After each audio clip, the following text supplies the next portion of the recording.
Hello everyone and welcome to Sinful Gaming. I hope you're all doing well, I hope you're all staying safe, and most of all, I hope you're all fighting that war against the Grey. Today's video, we're going to be playing Warhammer Quest Silver Tower. This is going to be our second expedition. If you haven't seen the first expedition, go check out in our battle report section on the videos of the channel. You'll find the section where you can go see the first one, and it'll have the playlist that we'll be adding to as we add more games. In this one, we're doing an entire Stormcast Eternals Heroes delve. So we have a Lord Celestin, Lord Relictor, Knight Vexillor, and Knight Questor all in the chamber. Like I said, this is the second one. We're going to be attempting the Chamon chamber adventure, and we're going to continue on. Also, we need names for our characters at this point. So if you have a cool name that you think would be amazing for one of our Stormcast Eternal heroes in this, let us know down in the comments below, and we'll pick the best ones to be the names of the hero we'll continue using throughout the rest of our adventure. With that said, let's get cracking on, let's go check out setup, and let's get cracking on into a fantastic adventure.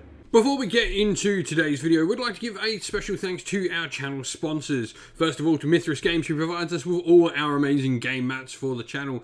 Terrainheim, who provides us with MDF terrain and the amazing trackers you see in games like Warhammer Age of Sigmar on the channel. The Dice Guy for supplying us with amazing dice, and Monty's Tabletop Terrain for supplying us with fantastic 3D printed terrain at an affordable price. Thank you all for your support on the channel. If you'd like to go and have a look at any of these companies, we'll leave links to all four of them down in the description of the video. And so here we are, set up to venture into the Chamonic chamber. So we've got our Questor and the Celestin out front, the Vexillor and the Relictor behind. After the last game, we rolled up and we saw what treasure cards we got to keep. We only got to keep Alario's Kiss and Sorcerer's Shield on the Vexillor and Celestin respectively. The Fate Dice all ready, all our heroes ready. We're going to start with the Questor, Celestin, Vexillor, and then the Relictor. We've got the deck of cards all ready to play another adventure in Silver Tower. In this region of the Silver Tower, the champion's foes seemed especially well armed. They bore exquisitely ornamented blades and were weighted down with glittering armor and bags of riches.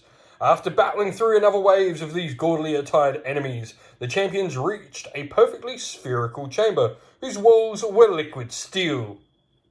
A single slender bridge of elaborated worked copper arced out into the echoing chamber. At its end, a rippling disc of gold hovering in the air like a curtain dancing in the breeze. Here, it seemed, was a portal. Behind them, the champions heard another great host of enemies gathering to attack. Preferring the unknown to such heavily armed attackers, the champions fled along the copper bridge and plunged through the liquid gold beyond. So began their next great trial. And so, our first round, let's roll up the Fate Dice for round one. Let's go. We have nothing. No doubles, but no events can happen. So we have all of our Fate Dice straight away. That's a good start. So, we then go to our Knight Questor, and he's going to roll up his dice. 3 4s and a 3. We will put guard stance up with the 3 we have to get a better save on him straight away. And then we'll use the 2 here, which will lock the 6 to explore the first chamber. First chamber being Shifting Paths. So we roll on encounter table A. The segments that are made up the walls, floor and ceiling of this corridor crackled with sorcerous energies, flitting back and forth at random and those snatched by strong magnets. Cool, so we're in a big shifting room. At the end of the round, roll the dice for each model in this chamber on 1 to 2. They're struck by a moving segment and stunned. Unrelenting heroes, so our Questor only stunned on a 1. And so, rolling 2d6 on encounter table A, what do we get? We got an 11, so this is 1 blue horror per player will appear in the room as well. So now we've explored, we're going to move with the Knight Questor, and he will step up into that first blue horror, and he will swing his mighty Warblade. So, Warblade on a 2 will hit. No, it won't. It needs a 3 to hit, so it won't hit. So we're going to have to swing our mighty Warblade again. We'll use one of the Fate Dice 3s. And we miss again. And that locks the 5. And so we'll finally try and do a Warblade. Come on, Knight Questor. Finally, he does it. And does 2 points of damage. That will be enough to kill the blue horror, replacing it with a brimstone, and we'll also gain a point of renown, ticking him up one spot on the renown tracker. That will be the end of the round for the Questor. Not too eventful for him, so we'll now go with the Lord Celestin, who will roll his attribute dice.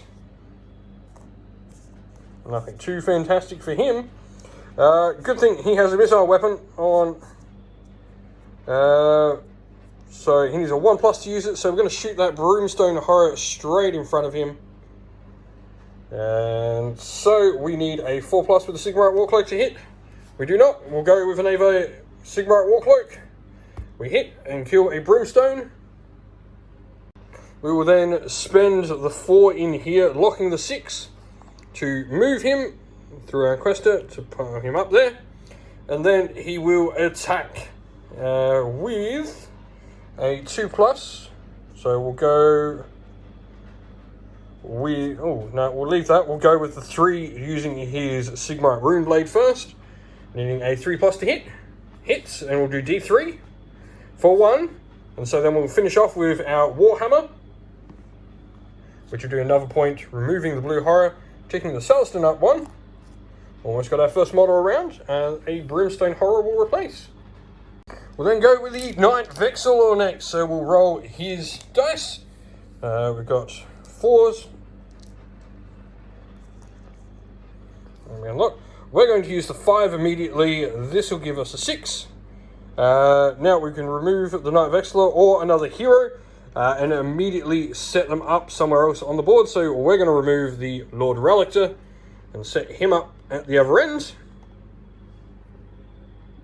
And then we will just move our Vexillor up here. We're not going to actually move him in the chamber because we don't need to get stunned.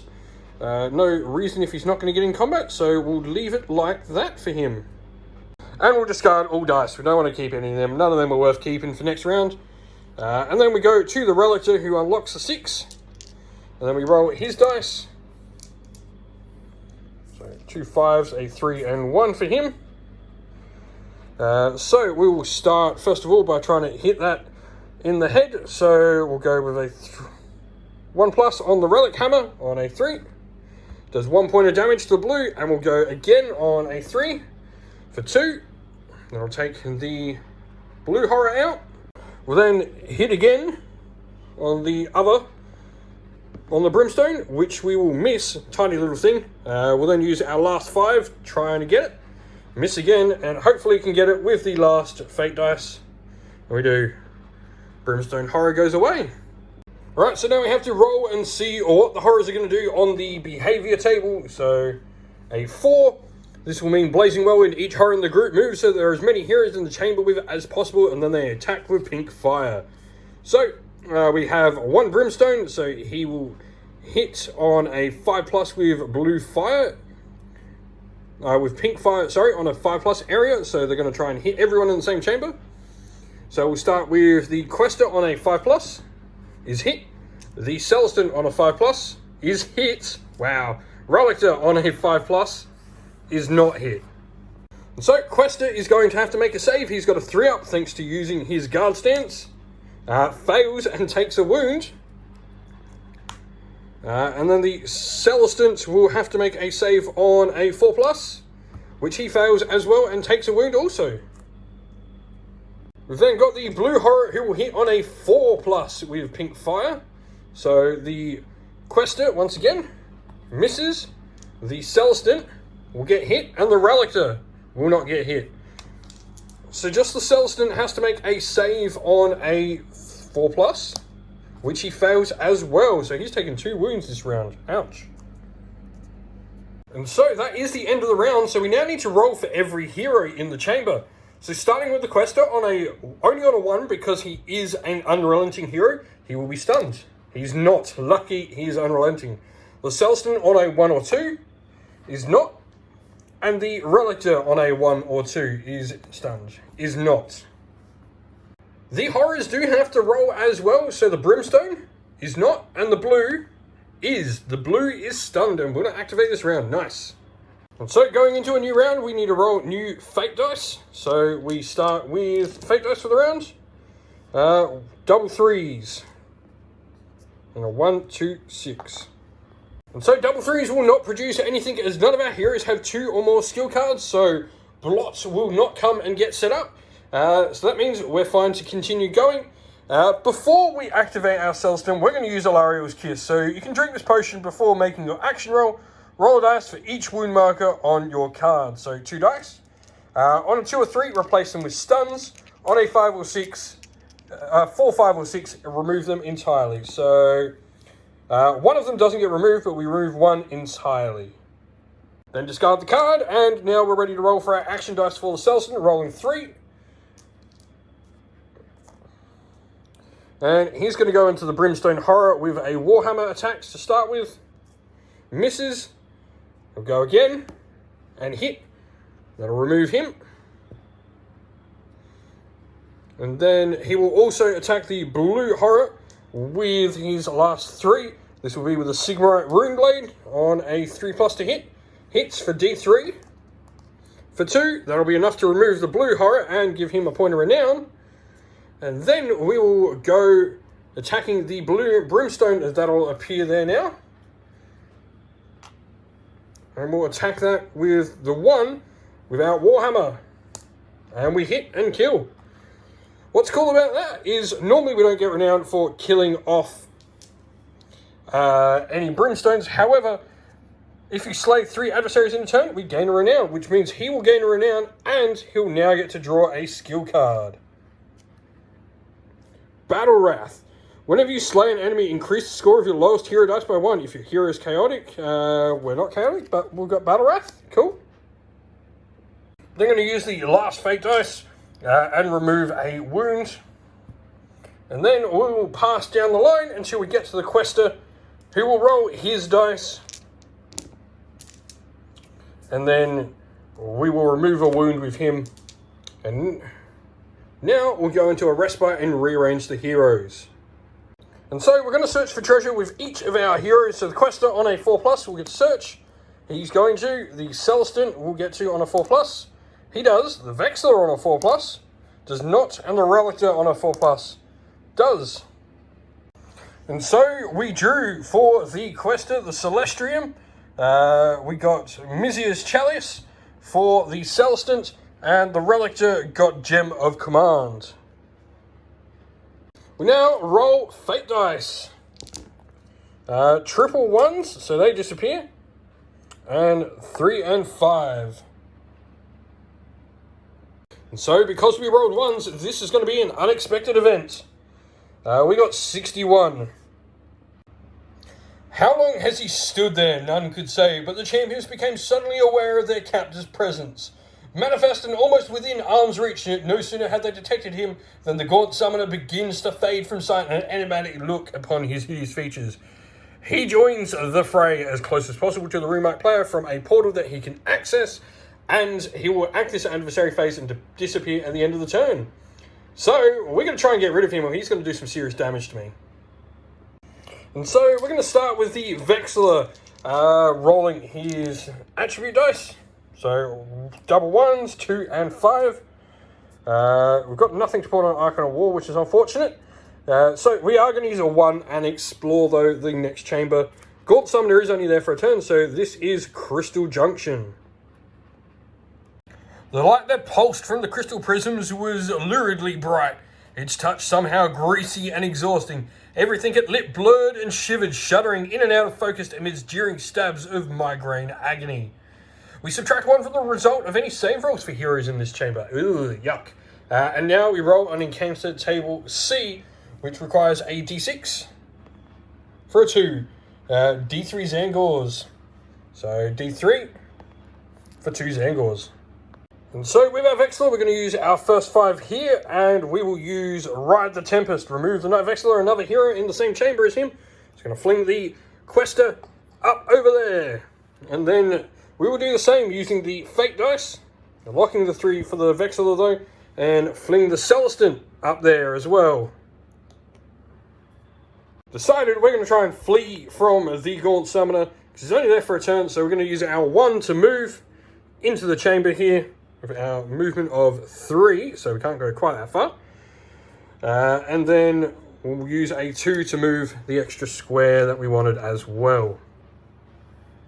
Over to the Lord Relictor, who will roll his attribute dice. 2, 4, and double 3. So we are now going to move the Lord Relictor with his move of 3. 1, 2, 3. And we'll move him again for 1, 2, 3. And we're going to explore with him. We're going to take a risk and we're going to explore this chamber. Mysterious Vortex. Like some hideous optical illusion, everything in this chamber stretched and ran like tallow towards a roaring maelstrom that span and whirled below. And so we're going to move on to our next hero, which is the Knight Questor. Knight Questor. I'll swear us out for a second there. So he has 2 3s, 2 and 5. So straight away one of those 3s will go onto guard stance, especially in this chamber. And we are going to attack the Zangor with the shield there. So we're going to go with our Warblade. So starting Warblade, misses, going again with the Warblade. Will not hit again. Warblade again, come on. Hits for 2. Warblade again with the last fate dice. We'll do another 2. Alright, and so last activation for the round, we have the Celestin. So he's going to go. He's got, nice. So 2, 3, 5, 6. So we're going to use Inescapable Vengeance. So this is going to allow us to attack with our other combat weapon without having to spend a hero dice. So if we roll a 6 for the attack though, so we're needing a 3+ to hit with a Sigma Rune Blade, which we miss with, of course. So we'll go with the Sigma Rune Blade again on a 3+. We hit this one and we rolled a 6. We would have got to attack with our other weapon. D3 damage to the Zangor for 1. Going again, trying to get him off the table. And again, we get a 6. And for 3, that's 4 points onto the Zangor. Gonna have to go and try and do the Warhammer for 1 more point of damage. That'll do 5, so that will remove that Zangor. So we're going to go into Adversary Actions. We start with the Gaunt Summoner. So what is he going to do? 6. Master of Fate. Pull all 5 Destiny dice on the Rune of Tzeentch or Torch card until the next Adversary phase. They are not rolled in the next Destiny phase. The Gaunt Summoner then attacks with Infernal Flames. So they all get locked here. And we can't use any Destiny dice next turn. But Infernal Flames, there's an area, so he's not going to do any damage to us. So he's come and he's stolen all our fate. We then go for the Zangor, see what his activation is. 3, Bestial Charge. Each Zangor moves towards the nearest hero. So he's already in combat, and then they attack with a Savage Blade if it is in range. So, Savage Blade, 2 combat attacks, hitting on 3s. Both hit the Questor. So the Questor will have 2 4-up saves, because we do go down to a 3-up. Then we go back to a 4-up in this chamber. So 4-ups. Fail 1. Take a wound, but that is a 6. So every time we roll a save roll of a 6, we gain a renown with the Questor, which is nice. Should have moved that for the Selston killing the other one as well. And so, end of the turn, the Gaunt Summoner, as mentioned, will disappear. He came, stole our fate dust, the dastardly villain. And now we go into the next activation, which the Rune Mark player is the Relictor. No dice, as mentioned, so we go straight into him, rolling up his hero dice. 6, 4, and 5. And a 2. So we will move him twice without 2 and 4. So 1, 2, 3. 1, 2, 3. And then we will attack with his Relic Hammer, which he hits. And then we'll hit with his Relic Hammer again, which does another wound, so it's 2 more. That's 4, 5, 6. We've got 1 more vigor left on the shield. So then becomes the Knight Questor's turn. He's only going to roll 3 dice. We'll use that 2 straight away to heal our wound and put the 3 and 6 on. And then we will go, we're putting up guard stance just in case anything happens.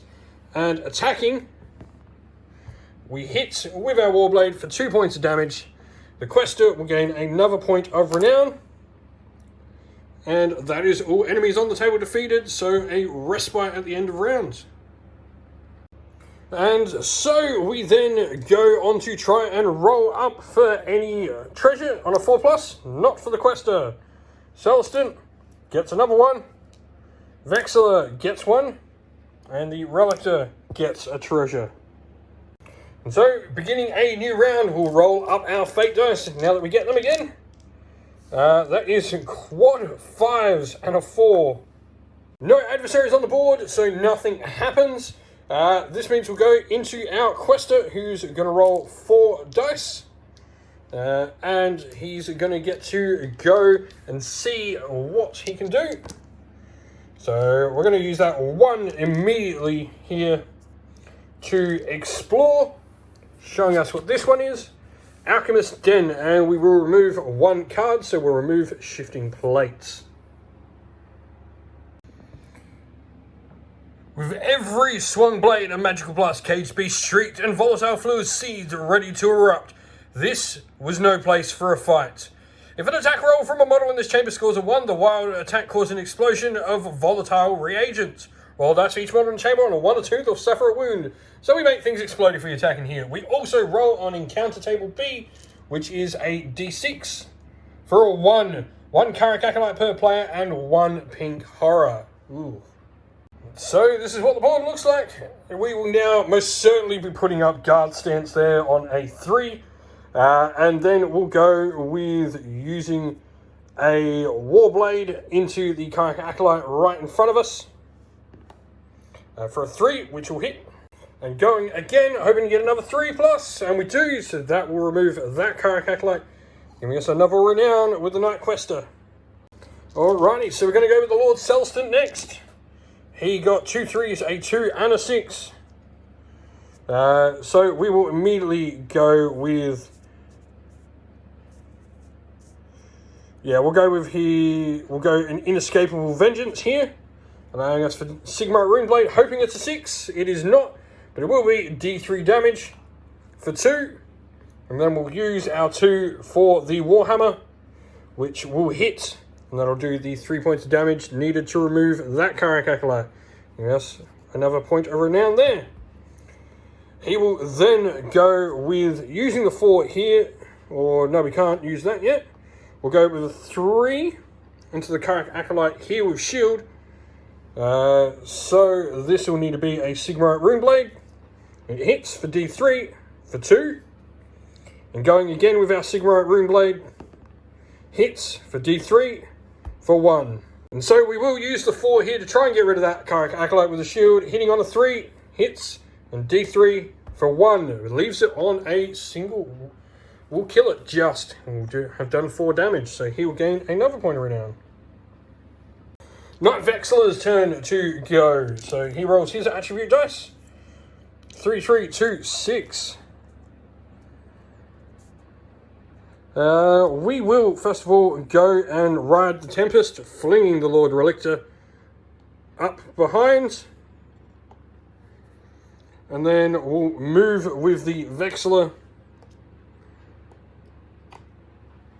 And he'll attack with his Warhammer into that Karak Acolyte to hit.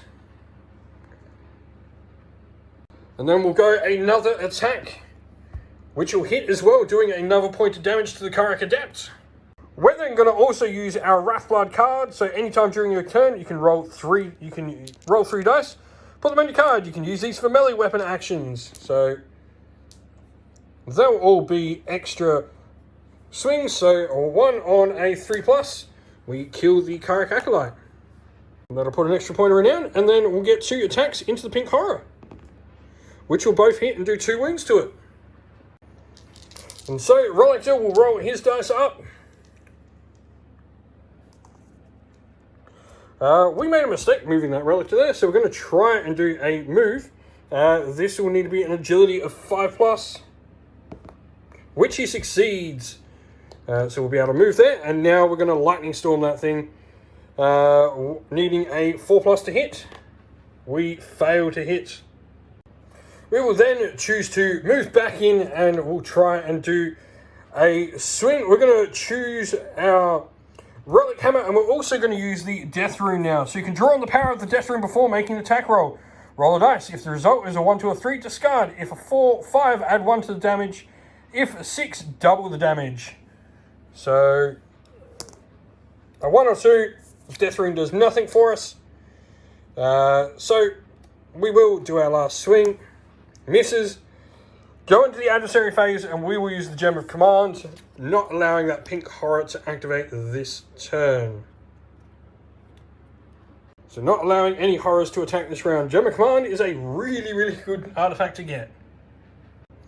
And so we're then also going to roll for Fate Dice for the next round. Lord Celestin, now the Rune Mark player. Double 1s, that'll mean Mysterious Event. And so rolling to see what we get. 35. In that place, the champions came across a portal that glimmered with a mirror sheen. Within its depths, one of their number perceived a beckoning figure. Seized by compulsion to obey the cowed creature, they stumbled helpless towards the mirror and many grasping limbs that pushed from beneath its surface. So the Rune Mark player rolls a d3. So this is the Lord Celestin.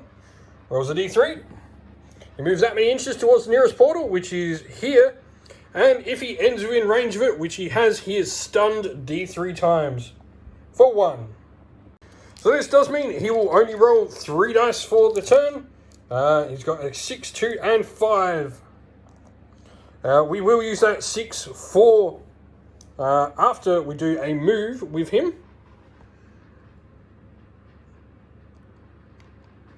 And then we will use the 6 for Inescapable Vengeance.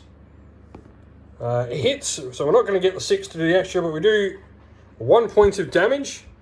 And so we're going to use a 2 here to use our Warhammer, which hits. And we'll remove the pink and put a blue there. And put 2 blues down, sorry.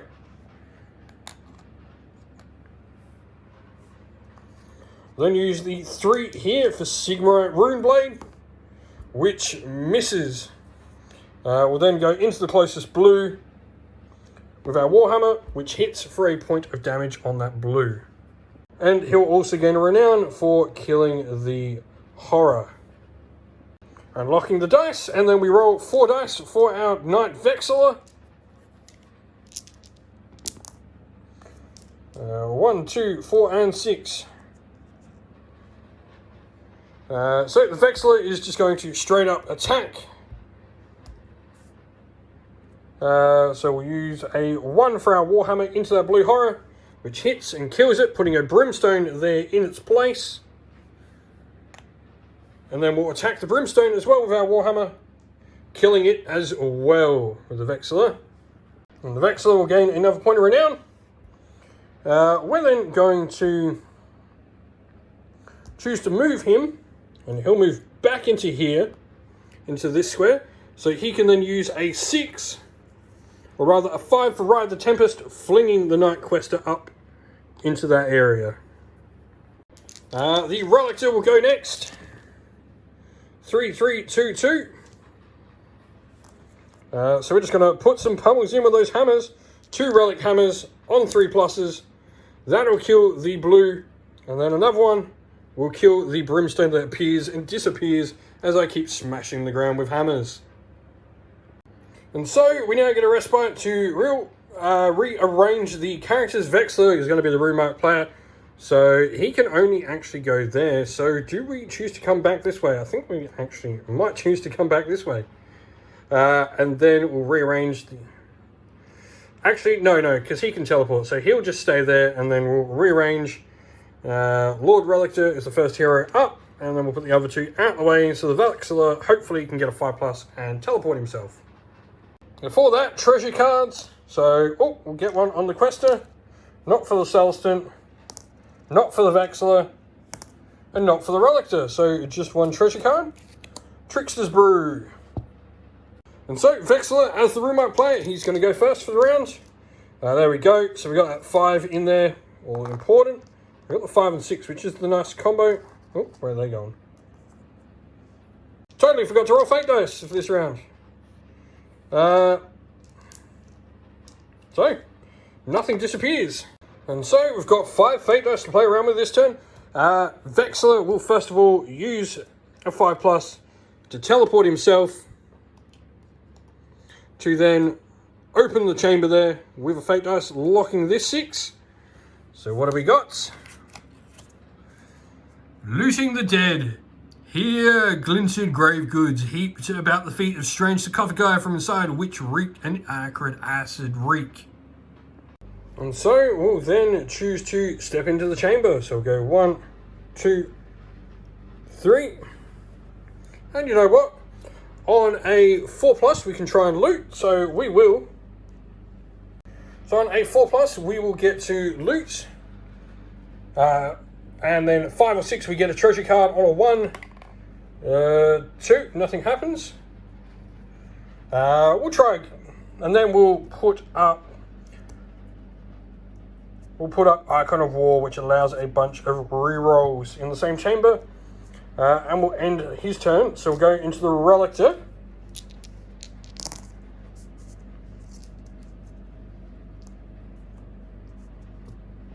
So the Relictor is going to use one of his dice, and then we've taken 3 out of there, locking the 6 for a double move. So 1, 2, 3, 4, 5, 6.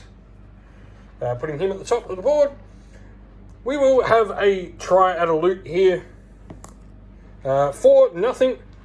We'll then open a chamber with the 4 here, locking that 5 to explore the next room. And so, seeing what that next room is, the Fighting Pit. Oh, this is the grand chamber of the adventure. Up ahead, the champions hear shouting voices, whooshing flames, and a clanking clatter as some great machine is at work. Weapons drawn and hearts thumping, they advance into the glaring light of a strange chamber. Blades spun and twisted on every side, rendering deadly the high-sided pit in which the champions now found themselves. Perched above were a pair of sorceress adepts, hurling spells and counterspells at one another from atop rotating columns of metal, while glowing fragment of amulet hung in the air between them.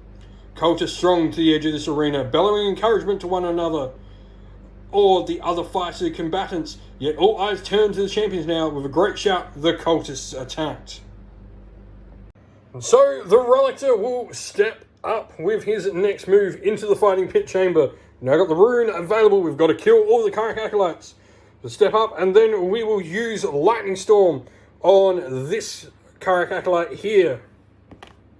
We hit for D3 for 2. Knight Questor is up next. He's a little bit away from the fight.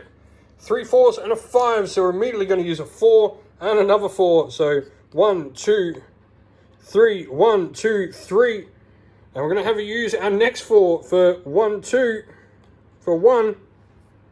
And then we're going to be able to do Guard Stance and then swing a Thunder Charge Strike with a 6 here, locking the 5 into this Karak Acolyte. So 3+ to hit. We do 3 points of damage, kills that Karak Acolyte, gives him a renown on the Knight Questor, who is red, which means he'll draw a skill card now. He has Fires of Battle. If during your action roll you contain a W, hero heals a wound. Nice. Take that gladly. Next up we have the Lord Celestin. So he's going to roll his dice. And then we'll immediately do a couple of moves. So 1, 2, 3. Oh, wait, 1, 2, 3. 1, 2, 3. We'll attack that Karak Acolyte with a Warhammer, which will kill it, giving us a renown point for the Selston. And then he will move into the chamber and we'll attack the Karak Adept there. Now, because we're using Sigmar at Warcloak, we get an attack for every one of the number on the dice. And so this means he's going to have 5 dice. Each of these with the Warcloak will hit on a 4+. You need 3 4-ups to kill, and we get them, meaning he takes that out as well, gaining another point of renown. And then we will go to the end of the round. We're going to use Gem of Command from the Lord Relictor, which is going to stop the Karak Acolytes activating this round. And then we're going to go into a new round, making the Relictor our active fighter. By active fighter, I mean the rune mark player. So to start with, rune mark player will roll some fake dice. Double 6. Not what we want right near the end of a chamber. That is an unexpected event. 46. So, blinding light engulfed the champions, a searing luminescence that manifested without warning and burned away all sensation. For a span of time that might have been seconds or centuries, the champions hung in the eerie void, before reality sprung back upon them with a fearsome roar. And so, all miniatures are removed off the board except the rune-marked hero, and then we get to set miniatures back up. So we're going to put that right in front of our Relictor, and then surround him with other heroes. Surprise, we came out the void ready for you. Relictor is then going to roll his attribute dice, and then we're going to start lightning storming that guy. Miss our first one, second one, hit for D3 for 1, we'll go again, hit, and then D3 for another 1, so he's taken 2, and then go a lightning storm, which will lock the 5, hits for 1, so we're going to have to use the last fake dice, move and attack. We need a 3+ to kill him, we do not get it. So the Relictor is not going to kill, but this means the Questor now has the chance. And he's just going to swing with that Warblade on a 3-up, remove the model. Gain a point of renown with the Questor, which is our red hero. And that will be the end of the chamber. The Questor will now gain that piece of the amulet. And we're now just got to do the end of game rolling. And so, because we have 2 amulet fragments now, we get to keep 2 skill cards per character. No one's got more than 1, so that's fine. We then can try and keep treasures as well. We roll for each treasure card. On a 1, 2, or 3, it is returned to the treasure deck. On a 4, 5, or 6, we get to keep it. So, we'll roll. First one, that's gone. Trickster's Brew is gone as well. Questor lost all his treasure. Mishir's Chalice is gone as well. We're losing all our treasure. Filter of Luck is kept. Knight Vexillor, Sorcerer's Shield is kept. And the Gem of Command, come on, is unfortunately gone. That amazing, amazing artifact.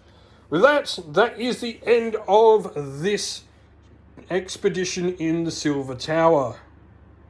Well, that's the end of the video. Thank you all for watching. We hope you enjoyed it. If you did, please don't forget to leave a like and subscribe to the channel. And while you're at it, drop us a comment down below and let us know what you enjoyed about the video. If you'd like to come chat more with me and other members of our fine little community here at Cinderful Gaming, you can do so by joining our Discord server, which is linked down in the video's description. Lastly, if you'd like to help support the channel and get your name up on the screen like all these fantastic people do, you can do so by supporting us either on Patreon or YouTube members. As a special thanks to all our Patreon and YouTube members, we'd love to give them a shout out. So a shout out to our Patreons: Christian Weir, James Soren, Greenskins Gaming, AJC, Kenny Lowell, Outer and Shot First, Andrew Bowen, Nathan Fee, The Rising Ape, Cure Dynamic, Agu, Anthony B, Anton Nilsson, JJ Austrian, Average Wargamer, Domir, Mark Harvey, James Cater, and Dynet226. And a shout out to our YouTube members: Green Roots Gaming, Kenton Young, Chris Wallace, Ronya, Vinny, Lock Lorick, The Johnny84, David Ellsworth, Revenar, Wolfric Nick, Broken Shelf, Adriana Edwards, and Sean Scott. A special thanks as well to Lady Witchfox Art, who does all the amazing artwork for our channel, and to Xmorphic, who does all the amazing background work for our channel's Discord server as well. Thank you all for watching. Once again, everyone, stay safe, stay well, and most of all, keep fighting that war against the Grey. Ciao for now.